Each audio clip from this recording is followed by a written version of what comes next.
Bob Hockris, Fox Sports. How much of the bump on Byron is normal racing for the lead with 2 to go, and how much is it from the contact on the restart, and how much is it from the dynamic that you've led 35 laps all year and maybe don't know when you'll be in that position again?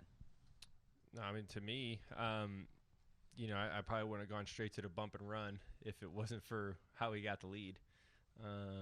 He came off a turn 2 and drove me right into the wall. At that point, I'm lucky my car's not broken, and I'm a very angry driver. And I think anyone in the field would probably agree if someone's going to be willing to do that to you, well, the gloves are off at that point. And I knew if I got back there what I was going to do and what I had to do. And so, that was the way he wanted to race. So I said, let's go. If he passed me clean, it wouldn't have looked like that. But that was a situation that was there in front of me. And fortunately, I was able to get back there. And he obviously knew it was coming. He checked up into the corner pretty early. So he obviously knew it was coming. But I did what I had to do. Had to win the race. It was very important to win and get into the playoffs, obviously. And what everything means to winning here. And like I said, all those things go into the equation of making the decision. Okay. Maybe from his side, but I felt the wall and his car all at the same time as I was sandwiched into the fence. So, okay. Cool. We'll go to Noah. Noah Lewis, TSJ Sports. Joey, now going forward, obviously he was upset. Going forward, I mean, how do you process that and race him? Because you kind of got to expect maybe something will come. We're equal. We're equal, man. You put me in the wall first. It's like I said, it's game on. At that point in my eyes, it's equal. If I punted him out of the way for no reason there, or to win the race without him doing something to me in the past at any point, which he never has in the past. And it's not like he meant to fence me. I don't think he meant to run me in the wall. The facts are he did. And it's racing, and it kind of took the win out of my eyes and out of my hands. And so at that point, like I said, you're going to have to do what you have to do to get the lead back in the same manner he got it. And so that's kind of how that works. And then yesterday you were in here and kind of talked about how you guys were off and slow and things like that. And then you turn around and today you guys are fast. What was all together? Because all together it was fast all day. Beats me. It's crazy to go from where we were last weekend in Dover, where we were just off, right? Qualify mid-20s and really run mid-20s and getting wrecks and all that. So then you come back next weekend and fast off the truck, put it on the pin, lead a bunch of laps, win a stage, third another stage. It's a big day for us. So I don't know. But, it just goes to show kind of what this next-gen car is right now, where no one really has it quite figured out yet. Yep. Let's go over here. Joey Dalton Hopkins with frontstretch.com. You said earlier this season that we're just not fast enough right now. I know it seems kind of silly now after a win, but do you feel like that your cars are indeed fast enough to compete? I know today was good, but do you feel more confident now? I think it's one step at a time, right? Let's not. We're never fast enough to answer your question. I don't think anybody on the field will ever say I'm fast enough. You always want to be faster. And this was a good race for us for sure. Very unique racetrack though, right? Darlington's is one of a kind. So I don't want to jump to any conclusions too quickly, but we did have a solid car today. Times it was the fastest car, at times it was a third or fourth place car, but it was a top 5 car all day long at the minimum. So execution and staying towards the front and all that is what kind of kept us in the hunt.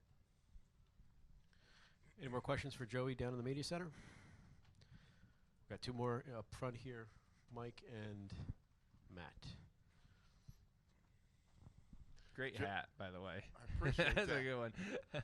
I debated between this one and a Somerville Speedway hat, but I got to represent Myrtle Beach. You mentioned how being up front and maintaining that track position was so important. Obviously, you have that first pit stall, and that played out in your advantage 2 or 3 times during the race.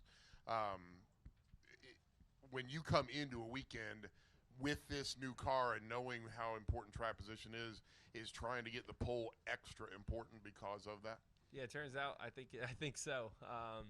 we were able to use that first pit stall a few times, like you said, where we came out, the camera is right there in front of the first pit stall here, so it's quite the advantage to have it. And as many pit stops as you're going to have here, it's a pretty big deal, right? So that was it was a key piece to our victory for sure.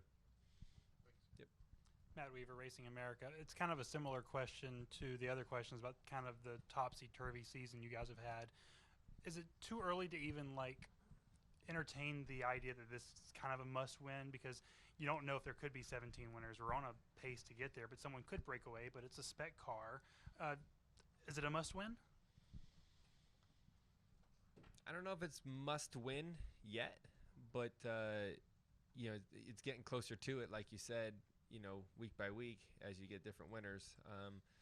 I do think at this point, though, you see a lot of the same characters up front now. Like, you kind of can say, okay, here's some of the stronger cars that are consistently running up front, and then you may sprinkle in a couple every now and again that hit on something that weekend, right? And so I think as the season goes along, you're going to see more consistency in certain teams where they've kind of got a good mile-and-a-half package or a good short track package or whatever it may be, and there might be a couple of sprink in there, but I think that the normal cast of characters will show themselves more and more as the season goes and everything gets refined, I think. I guess to that point, do you anticipate more that a team or two could break away from the pack, or do you think the kind of parity we've seen is going to continue all the way through the season? I think there's a couple teams right now that have an advantage at the moment. Now, how long that lasts and how quickly things change in our sport, it's hard to say how long that lasts. But there's definitely two teams probably that stand out in my mind that are stronger than the rest right now. Trackhouse and Probably Hendrick. Yeah. Jeff, and then we'll go up to Dustin, and then Bob. Jeff Hood of Racing Today. Joey, with about 10 to go, it looked like you were too far back, but then you came and was he falling off, or had you saved something to run him down? No, I was grinding it out the last 20 laps. I just went hard, and my car was pretty tight, but you had an angry race car driver in there. And there's something to be said for an angry race car driver. I'm telling you, there's a little bit more speed in the tank when you tick me off a little bit, and you're able to go a little bit faster. And the last 5 or 6 laps, I could see him getting pretty tight and struggling through 3 and 4 in particular, but also a little bit in 1 and 2. And I thought I'm going to have a shot at this thing, and it's going to be close on the amount of laps and how quick I can catch him. Let's move up here to Dustin.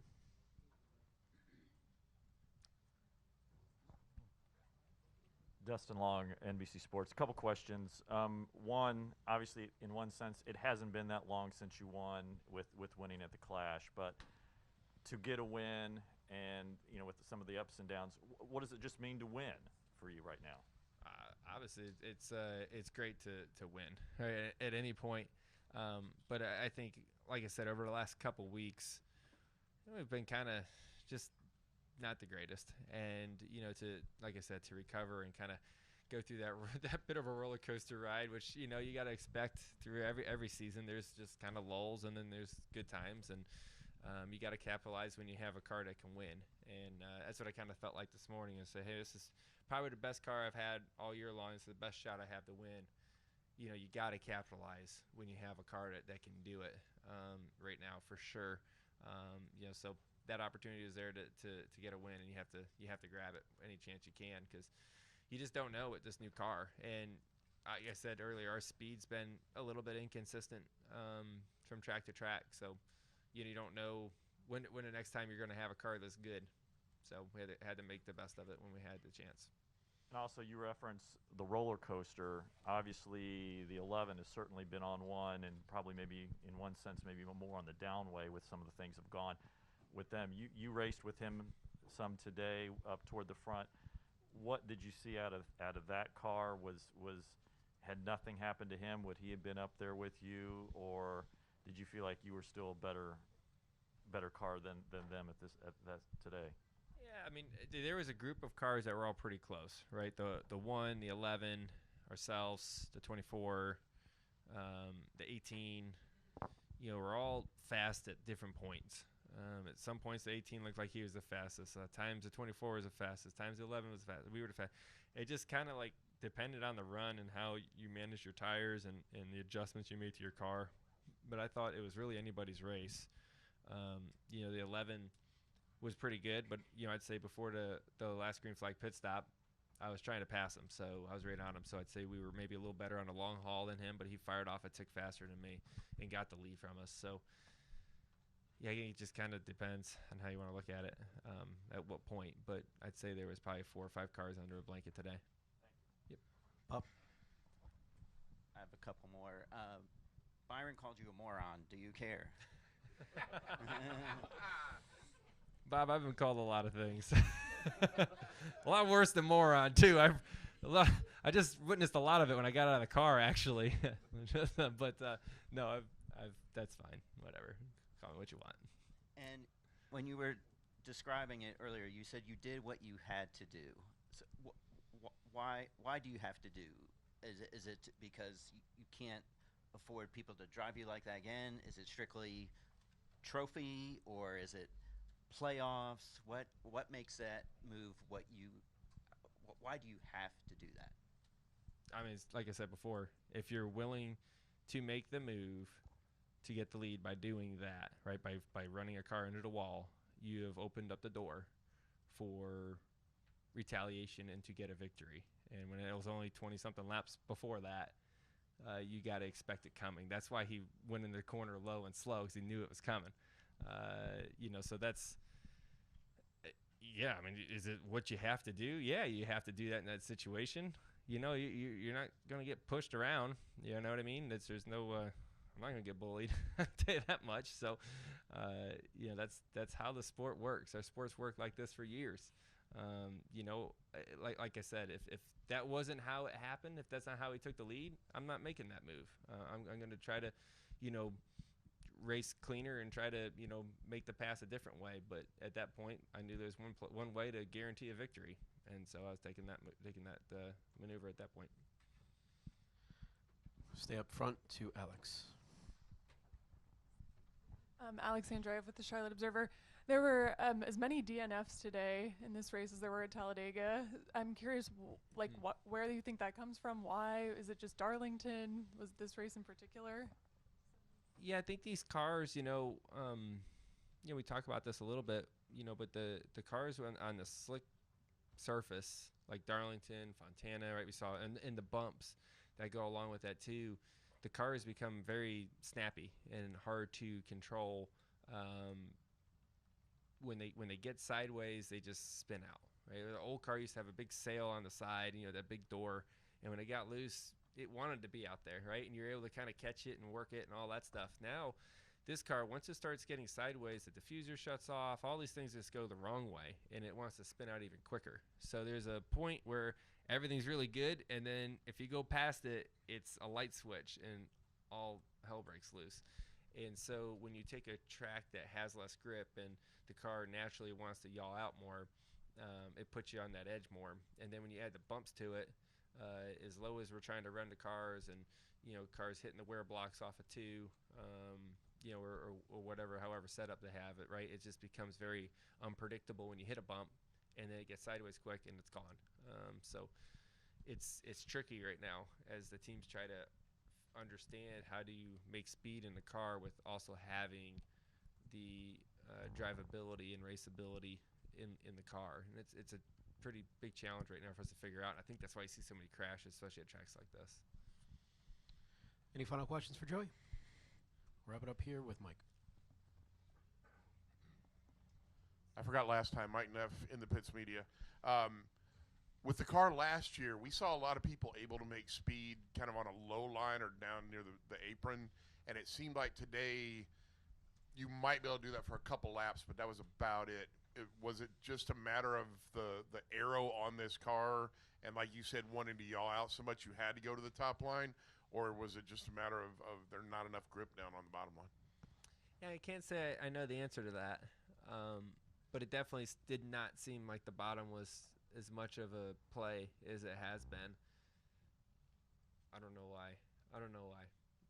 It seemed like as the track cooled off and the sun was going down, the pull down lane started working where you can enter, up in the, by the wall, and then at the center 2/3, you kind of crank it down a little bit and straighten out your exit and make a run that way. It seemed like that came in as the sun went down, but it still wasn't like you can just wrap the bottom like you've seen Kevin do here for years, or or other cars, right? They can do that. So I don't know why. I don't have the answer to that one. Yep. Joey, congratulations on the big win, and good luck in Kansas next week. Thank you, guys.